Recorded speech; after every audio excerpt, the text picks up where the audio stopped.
welcome to this week's episode of Cherish, Live and Dream. I'm your host, YaYa. And I am your host, Jai. And we are your hope dealers. So listen, family, let's get right on into it. We have an amazing guest this week.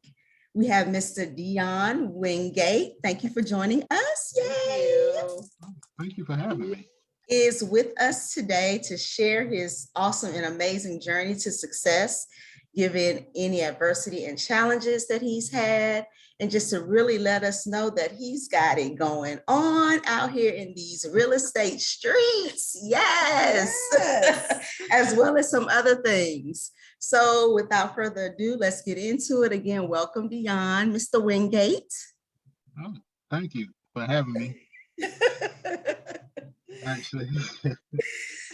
So listen, we're going to set up this way. So as far as your progression of success, you have an awesome rags to riches story. So please share with the audience that experience as well as speak about your book of shame. Oh, wow. Somebody do their research. Wow. Oh, yeah, just, a little side. Thank you, though. I came up in extremely poor, not very poor, extremely poor. And I started facing adversities at really a very, very young age. I lost my mother when I was 4 years old. Wow. And yeah, I lost my mother when I was 4. And my father, as I got older, I knew who he was, but he didn't really become a big part of my life until like probably my teen years. So just that loss in whole kind of led to a not feeling wanted or not feeling in, because at 4 I lost all security that I had known. Wow. Because I have three other siblings by my mother that I'm the only one with a different father. Okay. So wow. They went to a whole different state, and I was left with my grandmother. So it's like at that age, everything that I known, my security blanket was just taken from me. I bet. Yeah. And it created some challenges. And I'm not big on making excuses for the choices that I made. You notice how I say choices, but I do believe that some things do mold us. Yes, absolutely. So moving forward, I gravitated towards like the undesirable crowds, you could say, but they like became my role models, my family, because my older brother, I have an older brother and 2 other siblings that are older than me. I was the youngest that were gone. So the streets kind of became my family at a young age. And at 13, I found the love of my life at that point in time. At like 13. Yeah, I found the love of my life. All right. At about 13. It was alcohol. Oh.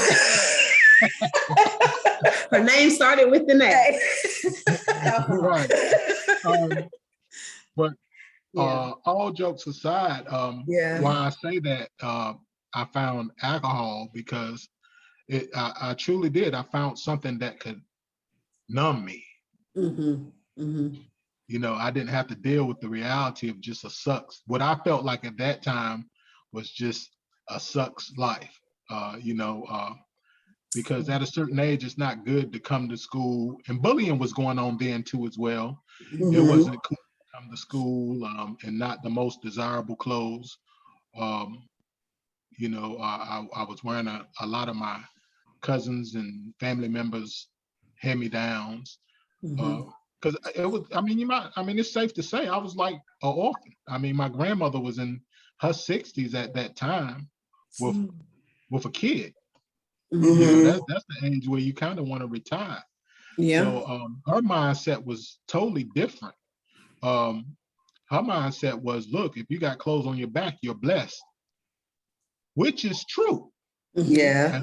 As I grew older, and realize, you know, that some of the things that we take for granted that other people didn't have or other people don't have. Right. Right. Anyway, yeah, so I let that succumb and get the best of me, and it transformed into other ways of making money at that age. Okay. To provide myself with those things, because like I said, my environment. Now, no, I always had a choice. I didn't have to, because it's people that come and them in those circumstances that excel in school and excel in life. That's why I have to remind myself of choice, because it kind of killed me when I hear and I think it's safe to say a lot of other Black males in my situation say, well, I had to do what I had to do at Right. that time, which is true. That's to right. some degree, Mm-hmm. but there's other ways to do what you got to do besides illegal. Yeah. Doing what you got to do could be, if you aren't old enough to work, find a little hustle, cutting grass and doing other things, you know. So it's different levels to that, but I chose totally the opposite. Right.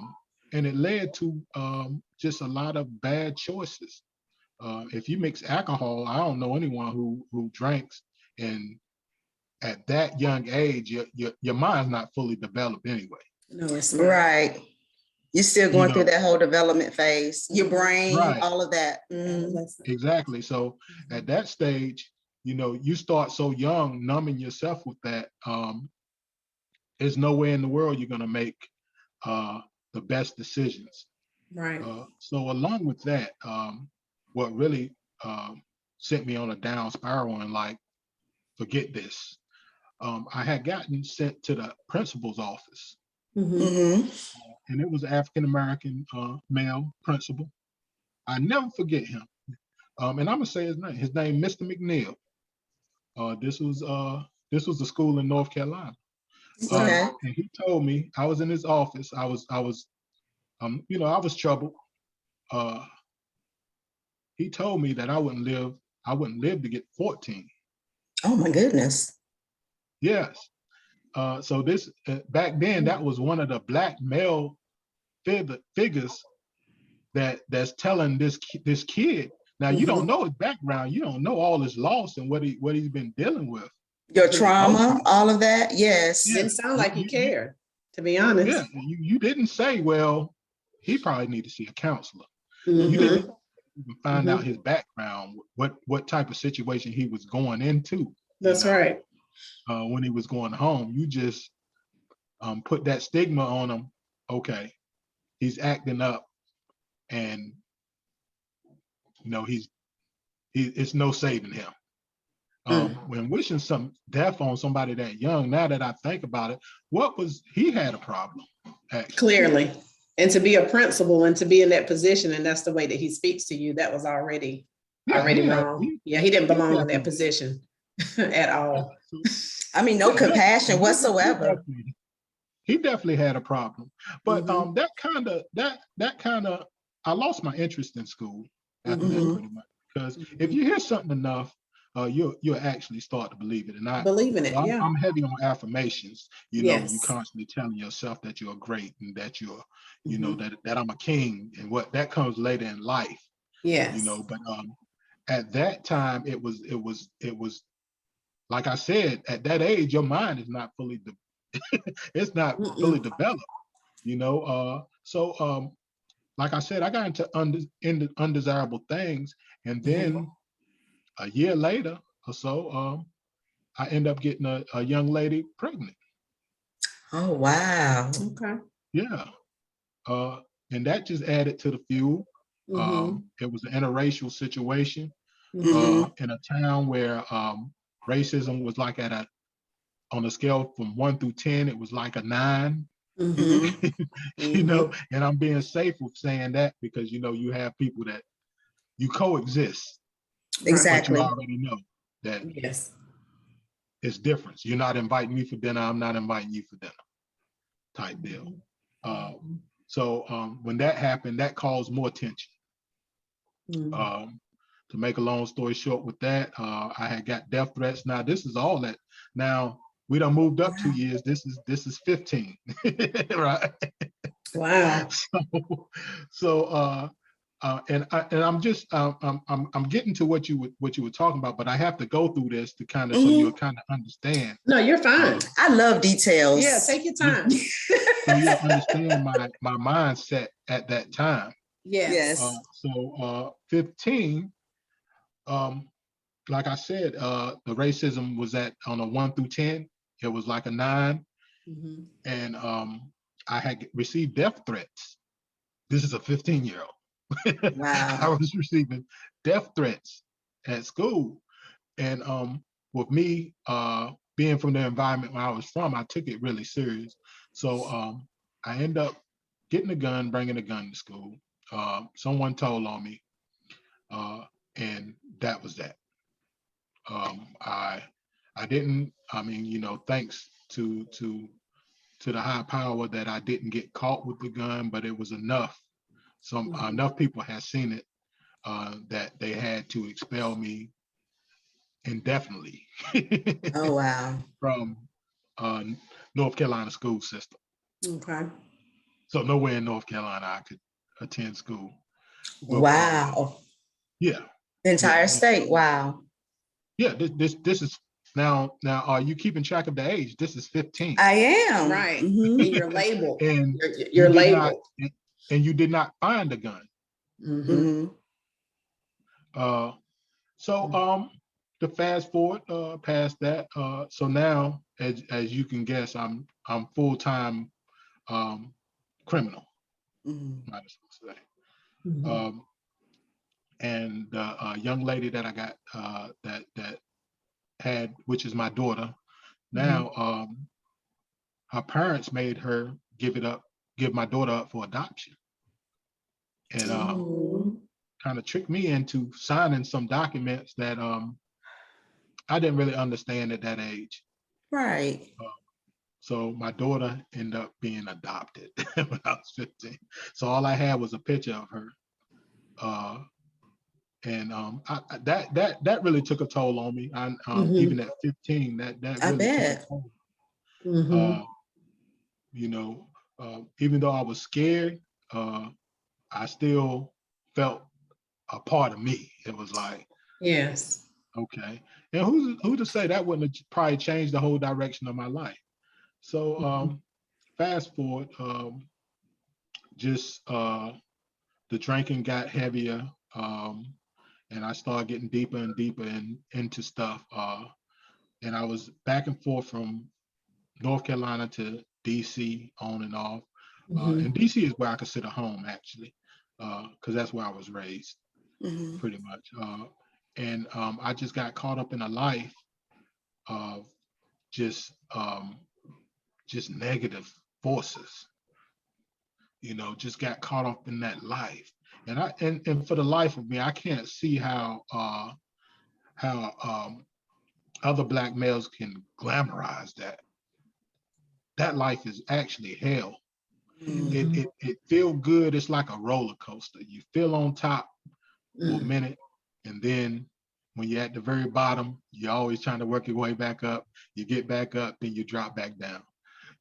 So I mean that them forces are real. Yeah. Element of life, and when you're in that element of life, all you do is attract the same type of energy. The same type of energy. You could have. So when I leave DC and come back down to North Carolina, guess what energy I attracted? That same kind of energy. In DC. Same exact. Right. Different place, same type of people. The same type of people, and that it never been a truer saying that if nothing changes, nothing changes. That's right. And that is true. And I'm living proof of that. If you don't change your mindset, you get the same results. So I went on a roller coaster up until, and I'm skipping over a whole lot of stuff because I know you don't have so much time, and I don't want to deter from your questions or whatever you have. So just went on a roller coaster up until probably about late 20s. That's when a situation happened. I got incarcerated. That's when my life just completely changed. Actually, it just completely changed. There wasn't no significant amount of time. It was a situation where I thought I was getting right out, but that right out turned into like 3 months.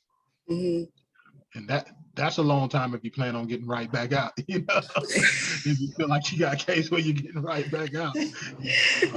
Yeah. The strange thing about that, right? I was so confident and so cocky when I did get locked up that time. I think I had some chicken in the oven. So my first phone call, I called, and who I was talking to, I was asking, did you take my chicken out? Chicken out the oven. I was worried about. Oh, because you thought you was going right back out. Right. You ready to go home and eat, huh? That did not happen, of course. Look, did you have some white bread and hot sauce with it waiting too? Man, I had put my foot in that chicken. You know, it was one of them drunk chickens where you just take every seasoning in there and just put on it. And put it on it. Just, you know. So that's all that was on my mind when I was in the back of the police car was my chicken. So I knew I was going to eat it when I get out because I knew it had simmered. Sometimes when you leave food overnight, it tastes a little better the next day. Yeah, it tastes better the next day. Yeah, I had time to marinate. Well, look, that chicken did marinate for about 3 months, didn't it? Right. But you know, fortunately, I'm not going to say unfortunately, fortunately, that didn't happen. You know, it was a bigger plan for me. Yes. And that's where the choices come in at, you know, the choices. So now that I look back, that was the best thing that ever happened to me. Actually, I was actually being saved from myself. Yes. At that time. So you know, I had a little epiphany when I was there, and had time to reflect on, you know, what was the root of all my problems. And this big word that I'm about to use that I ran from a lot, accountability. Yes. I actually stopped blaming because it was just me. Who could I blame? I stopped blaming the women that I was with, or the homeboys I was with, or my mother's death, or you know, losing my siblings, or the hurt that I had. You know, I stopped blaming that, and I just looked at myself. You know, and really, you know, it's hard for a man to cry, and I cried like a whole day, reflecting on how I made people feel, how I was destroying people's life, how I was so arrogant to talk to people any kind of, you know, just talk to people any kind of way, how that made them feel, you know. So right then and there, I said, you know, and I don't get into religion because I just put it at the high power because everybody, you know, have a right to believe in what they want to believe in. But in my situation, you know, I just, you know, I felt sincerely bad for everything that I had done, and I just, while I was crying, I just wrote letters to everybody I hurt. Not saying they were going to receive them. They weren't going to receive them, but I just wrote letters. Yes. It was no longer lying. See, in the letter, I couldn't. There was no need for me lying in the letter on what I did, you know, because I was the type I could lie to myself and believe that it was justified, whatever I did that was wrong. But in that letter, in the letters, I'm talking about, I had at least about 10 letters of people that were close to me that I did some foul stuff. And, you know, and I just let it go. And after that, you know, I just made a vow that I'd never touch alcohol again and change my life. Awesome. Wow. That's great. So are these the events that you kind of chronicled in your book of shame that you keep? Yes, in my book of shame, you're exactly right. Yes, in the book of shame, and that's how that came out. The book of shame. I went to and I'll tell you how good high power is. When I made that vow to say that I wouldn't touch alcohol again, when my first day out, I went to like 2 treatment. I went to enroll myself, nobody didn't have to tell me. This was already, I knew once I made that promise and once I made that commitment right there, I had to follow through with it. Right. So I went to 2 different alcohol treatment programs, and one was a paid program, right? And of course, if I just got out, I didn't have anything. So the paid program don't accepted me. It was like a 2-month course. They accepted me in this paid program that I didn't, and to this day, didn't have no money to pay for. And I had access to psychologists, psychiatrists, and counselors. And I was going there faithfully. Like, when I say faithfully, I mean I get myself together and go faithfully. It was like a college course. I got to go here, and I'm glad the group that they put me in, because it was quote unquote functional. It was like your middle class or higher middle class, mostly Caucasian people. Yeah. So I could break that stigma of how we are looked at too. So I made it my business to be there early, to be there every day, to be the example. But you're gonna have to teach me, because I'm late to everything. All right, but in that case, I had something. I had something. I was on a mission. Right. When Yes. you be on time. You're on assignment. You definitely gonna be on time. Yeah. Like when you hit that lottery, you're gonna be on time. You're gonna be there before the doors open up to get that. Yeah, check. she wins some money. Yeah, she definitely wins some money. She'll be there on time. But anything else, you can hang it up. You can hang it up. She is not gonna be on time. Yeah, but that program was my lottery ticket. Yes, yes. And it certainly was that was my lottery ticket. I was a turning point in your life. Yeah, I'm sorry to that was my interrupt. lottery ticket. I had to take accountability. I look, if I didn't go there, what was I going to do? Now, how old were you then when you were released? I was in my late 20, about 27, 25, 27, between that age range. Right there.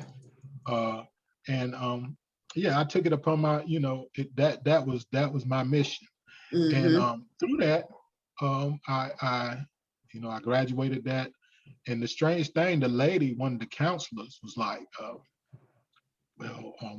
this is before I even completed it. She called me in the office, was like, well, you could help other people. I know this program, peer support, where you can get certified from the state and you can help other people.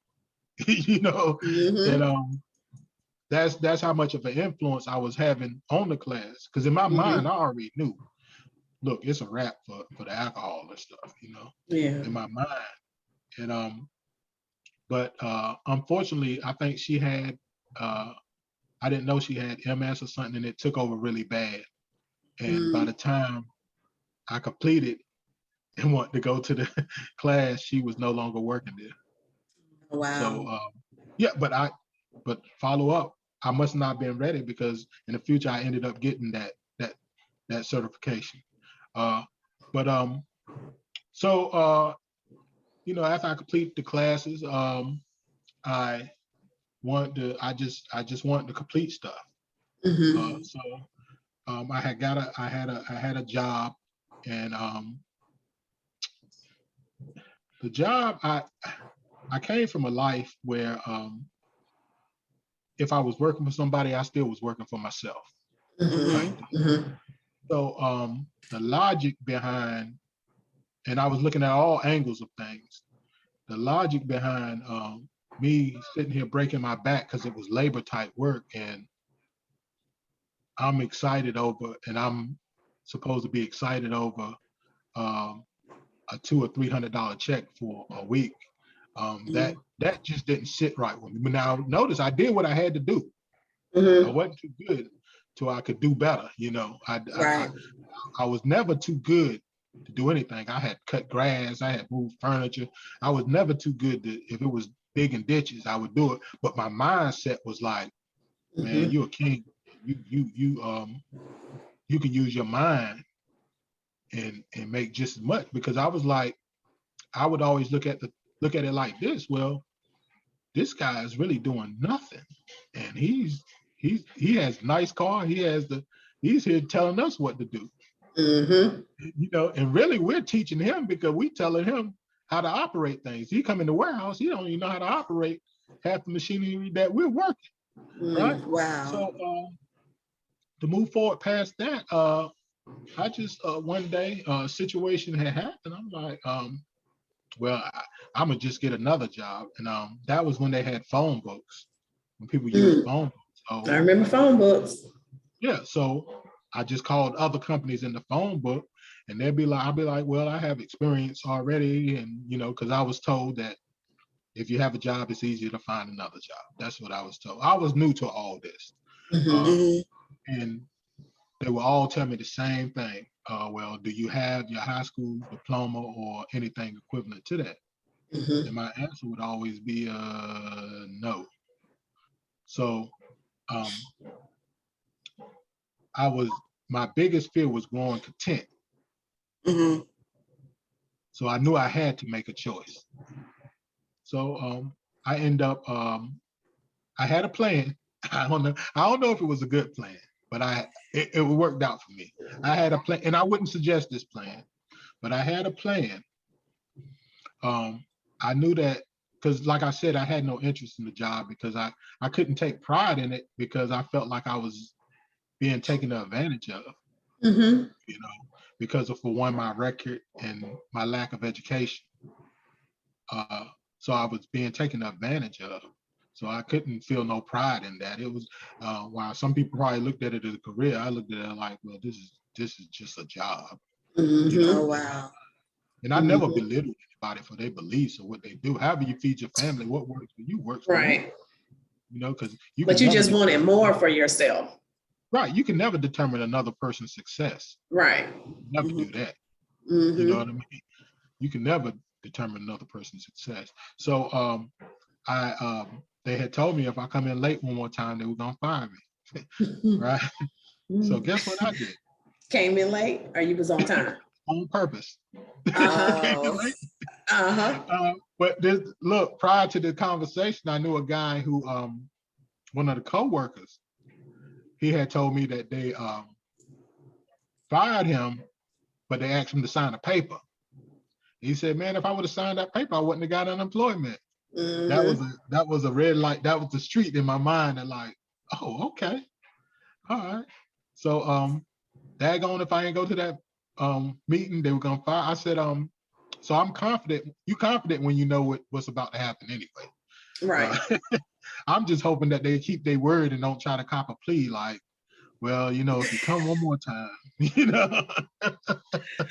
So to make a long story short, we're sitting in the office. They say, well, you've been a good employee here.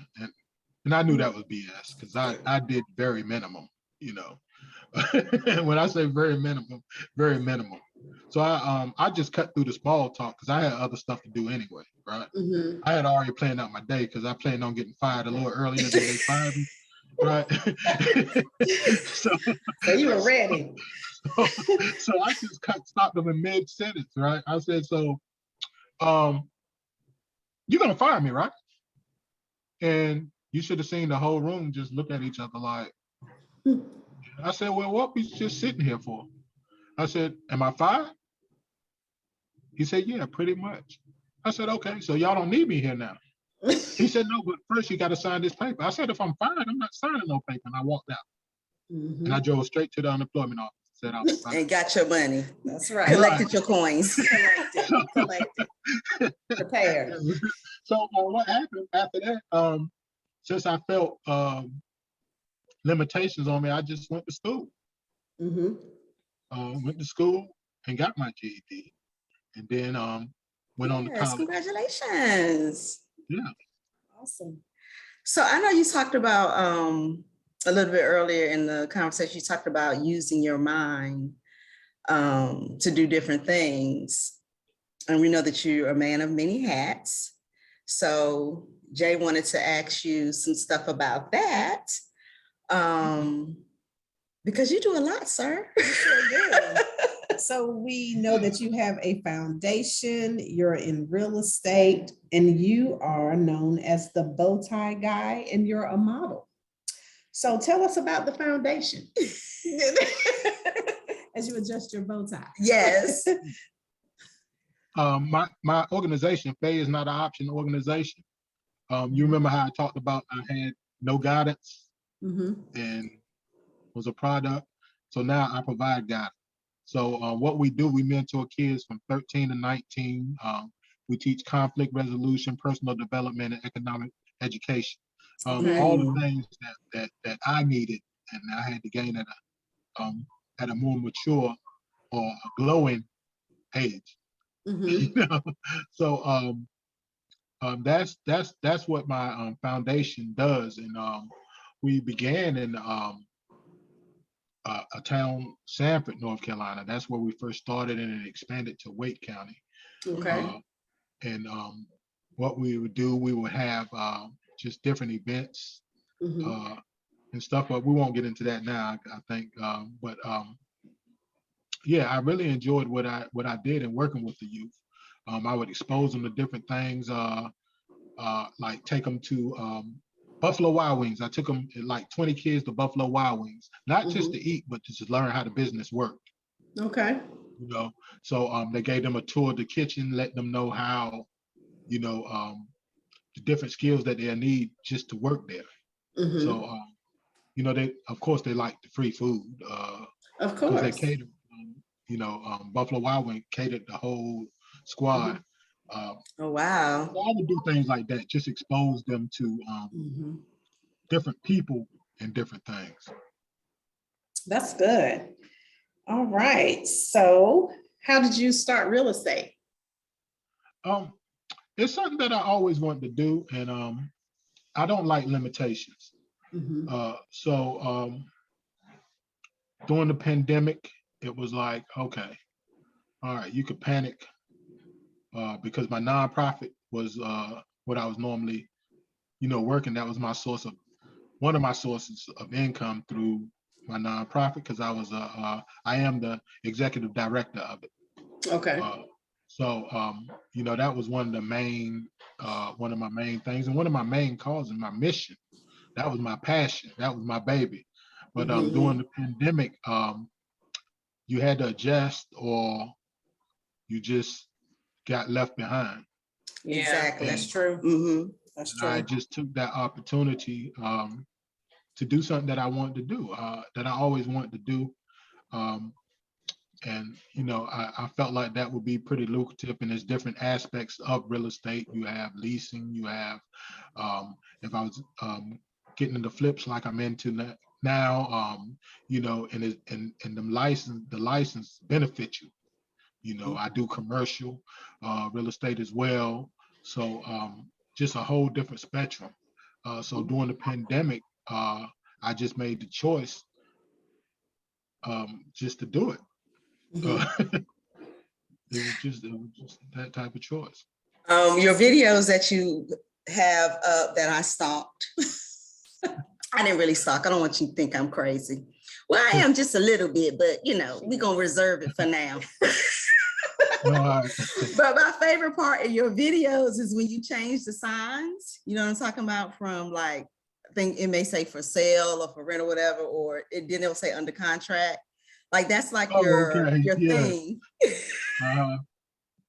So is that like something you do just to keep you motivated? To remind you that, oh, I just came up with something profound, I think. Oh, you talking about when I changed the coming soons and the different signs? Yeah. So is it something where really, and to be honest with, after I do videos like that, I don't even look back on them. I actually do that. I do that because I just want to inspire other people that, look, this could be done. Yeah, that was the kind of the profound thing I was thinking of. You just said it. This could be done if you set your. Now everybody is not going to have an interest in that, in real estate. but it's a good way to market too. Mhm. If people see that you're closing deals and stuff, people would feel more comfortable doing business with you, because that's one of the biggest purchases that most people make. Mhm. So if they see that you're taking care of other people, he'll take good care of me.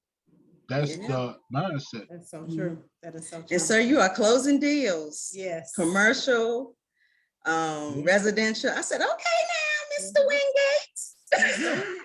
It was another situation I was just throwing out there, because the firm I'm with, I think I'm probably, if not the only person of my nationality there, and they actually gave me no training. Wow.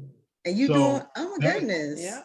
I do that. Gifted. That's a sense of Gifted. pride in myself, because it's Yes. like saying to myself, okay, every time I look at that closing, look, I did that, and now, yeah, I admit I do get kind of cocky when I'm in them type of meetings, because if you didn't show me nothing, if I found it out by myself, I don't really need you. That's right. Like, That's right. you know, Say that. I'm an asset to wherever I go at Yes. this point.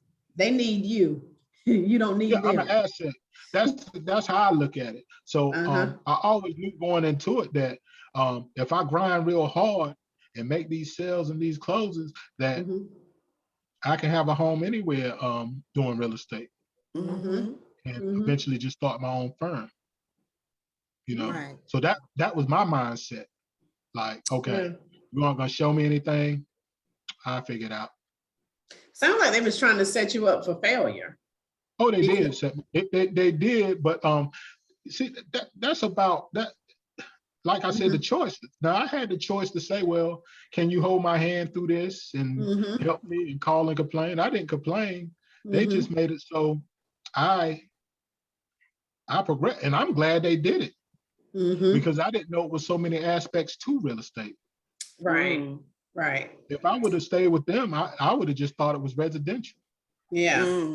Yeah. And So real estate is really helped hard. me out. When I say they didn't teach me anything, and it's priceless, the sound of their voice when I got my first commission check. It's like they heard a ghost or something. Wow. For the amount. Yeah. And that was about 2 weeks after being a realtor. Look, and what was the amount? The people want to know. I'm just kidding. Y'all wants to know. Look, I'll ask you offline. All right, all right. I just said it was over $8,000, $8,000. Okay. Yeah, that is nice. It was over $8,000. Yeah, that's that nice. first, yeah. So tell us about, I'm sorry, go ahead. No, go ahead. all right. Okay.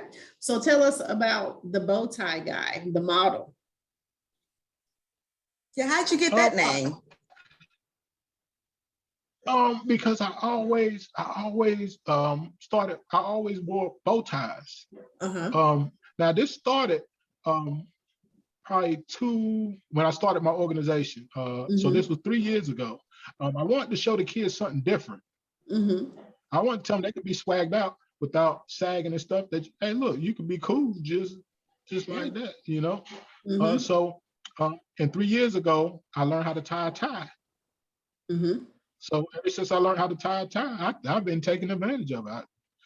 I have like bags and bags of ties and bow ties. So I just that just been my thing, and especially before I had to look like where I wanted to go, because I'm a Black male running a nonprofit in a small town where it's racially divided.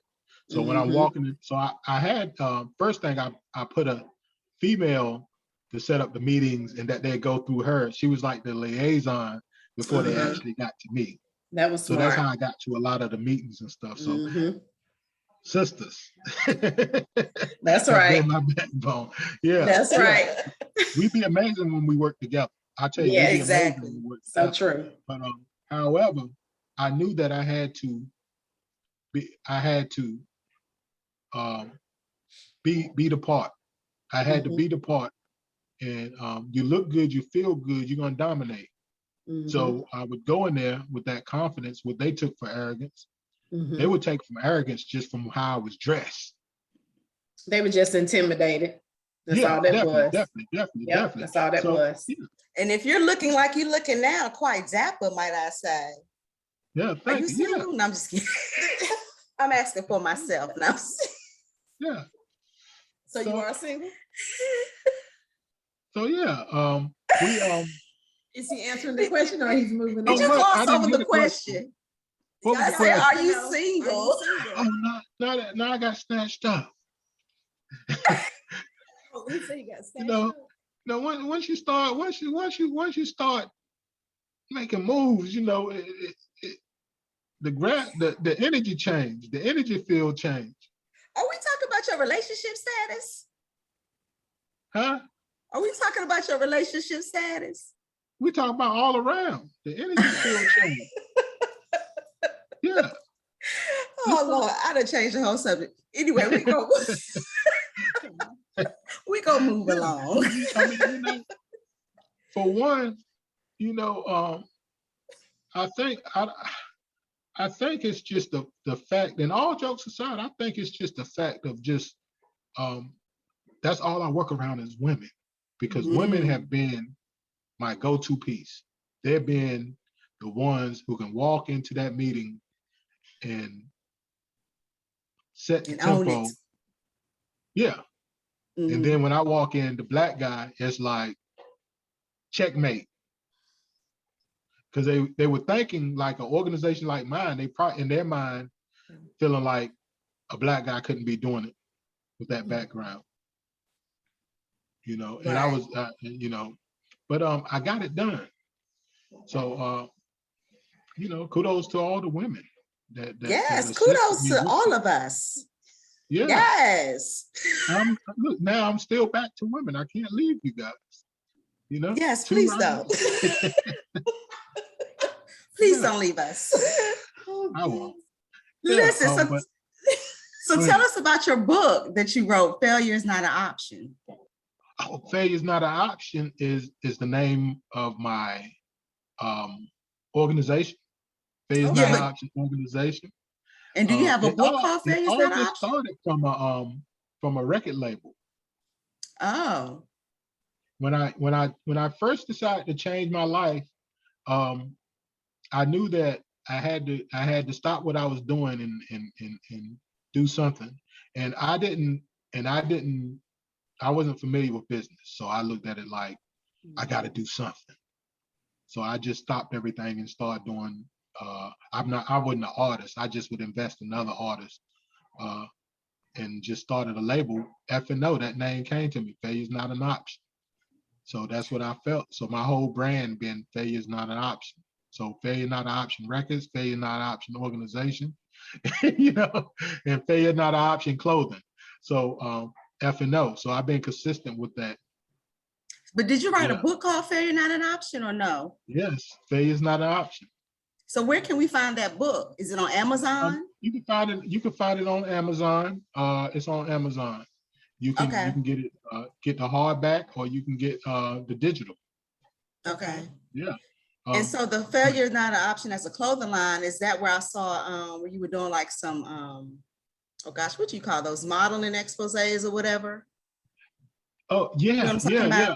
I used to do a lot of shows, and actually the clothing line started from actually the label. Okay. Someone has seen one of the videos, and I wish I could send you guys a link to the video because you can see what I'm talking about, so you can see a visual. And I had a lot of promotional shirts for Failure is Not an Option in the video. So a gentleman who owned the store in South Point Mall had called me and was like, "Look, I want 100 shirts." Oh wow. I'm like, I don't do well. Okay, yeah. right. I guess I do shirts now, right? So where can we find your clothing line?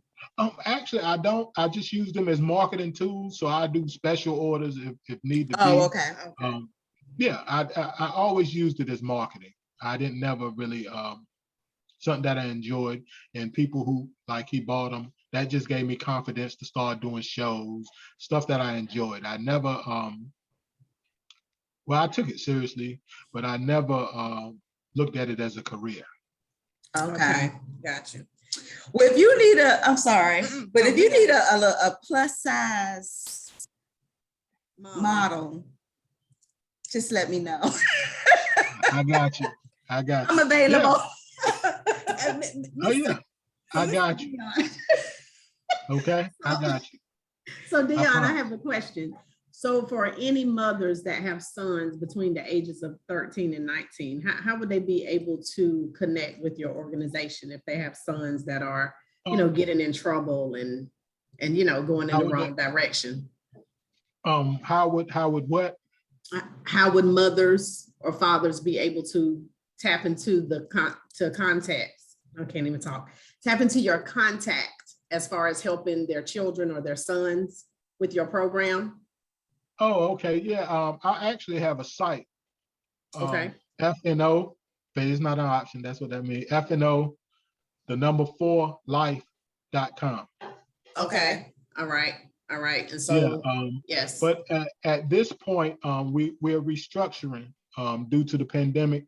I really just volunteer my time and partner with other organizations now, because the structure during the pandemic, we never really rebuilt totally from there, because I had board members that went this direction and just other directions, which I couldn't fault them at that time.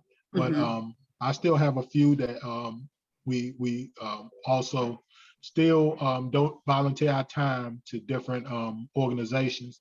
Okay. And I still do a big thing because I have a company called New Perspective Solutions. Okay. Where we facilitate trainings for we facilitate. I created a curriculum where we facilitate trainings for adults who probably dealt with some type of mental health or substance abuse. So I have a 6-week training that I facilitate at different rehabs and mental health facilities. Okay. Wow. That's awesome. That's very impressive, Mr. Wingate. All those hats. Yes. You need to start modeling some hats with those bow ties. Yeah. So that's what we involve. Yeah, that's what we do. So from you see everything from the mentoring. Once I realized that I still had to felt the need to still reach people. So that's when I started for profit. New Perspective is for profit. For adults. Because the kids, I think, with doing the Zoom and they were having the school online, and it was terrible. That was just a lot, and it can be done. A lot of guys did it successfully, but I just didn't. The kids that I was dealing with, it was more hands-on. It was more. My program was based on mostly show and telling. We was hands-on activity. I had them like help out and volunteer at events that I would have, yeah. Well, listen, I won't speak for Jay, thoroughly enjoyed this interview. Yes. And I would like to say that everything you went through, although they were bad decisions or bad choices that you made during that time, and of course, it was unfortunate that you lost your mother at a young age and you ended up, going out to the streets and, being molded by, that family at that time. But everything that you went through was definitely for the kids that you're helping now. Exactly. So I'm appreciative on how you're giving back to your community and how everything that you went through, you're turning it around. And it's really working out for your good. And so I'm proud of you. I mean, I don't know you, but I'm proud of you. I think that this interview has been awesome. And I think it's just gonna touch other people and other mothers that are in need of help, with their children and with their son, and other people that are dealing with drug abuse or mental health issues. Like you are a great asset for people that are troubled. And this is a great example of the saying, your setback is a setup for your comeback. Because brother, you came back and you came back. You're doing it. Yes. You are doing it. Absolutely. Yeah, you absolutely. I agree with that. Absolutely. Yeah. Because sometimes we can hold us, and I understand that everybody's built different. You know, I understand that. You know, it could have been something in my life that just gave me that drive. I think my drive was the negative thing that the principal had said to me. Is Mr. McNeil still living? Do you know? No, yeah, he's not living now. He's not. Well, hopefully he made peace before he transitioned. Yeah, hopefully he did. You know, but you know, that's what kind of gave me my drive was, you know, and me not. So I found out something about myself. I don't like not knowing. So I think that's been the thing. So when I was told I needed a diploma or whatever for the job, I didn't like that feeling. So I did something about it. When I was told the trouble would be writing a book, I didn't like that feeling. So I did something about it. I wrote a book. You know, so everything I didn't like, that, you notice how I say I didn't care what nobody else thought. That's but right. I didn't like. I always tried to do something about it or did something about it. Right. Because you wanted to prove to yourself. It wasn't about proving to other people. It was proving, you know, to yourself that you could be the best you that you could be. And you've definitely done that. You have definitely done that. My motto is that if somebody did it, you can do it. That's right. If it's done, and I'd be proud when I see people like do certain things. It's like, wow, okay, so that can be done. I might not have no interest in it, so I'm not going to try to do it. But if it's something in the field that I'm doing and I see that it could be done, like with New Perspective Solutions, I just started that out of, it was just a question that I had. Actually, my niece was the first one to open up a mental health substance abuse center. And she had just asked me like, yeah, do you have a program for that? Yeah, I do. so you know, what's your budget? Okay. Exactly. Yeah, what's your budget? She was like, all right, this is all right. I said, okay, so I can work with that. So and I'm a firm believer in getting people, you don't have to know everything. You just get people that already specialize in that one thing and just bring them to you. Bring them up. Yeah, there you go. Exactly. Surround yourself with the right people. The unique thing about my program is that I have a life coach, a certified life coach, not just somebody who's had, you know, a life coach.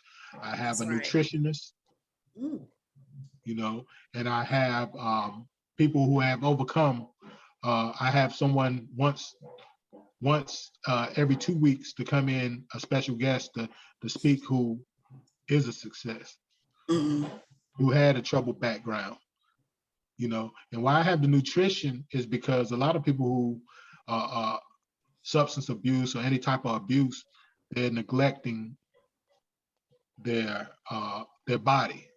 Not watching what they're putting in their body. So that's a main part that a lot of people, even the program that I was in, they didn't, them the things that they didn't teach us about, like, look, you've been rough on your body, you've been drinking all this time, you gotta take care of your temple. So I wasn't taught that. So I just implemented everything that I needed into other people. So we give mock interviews, and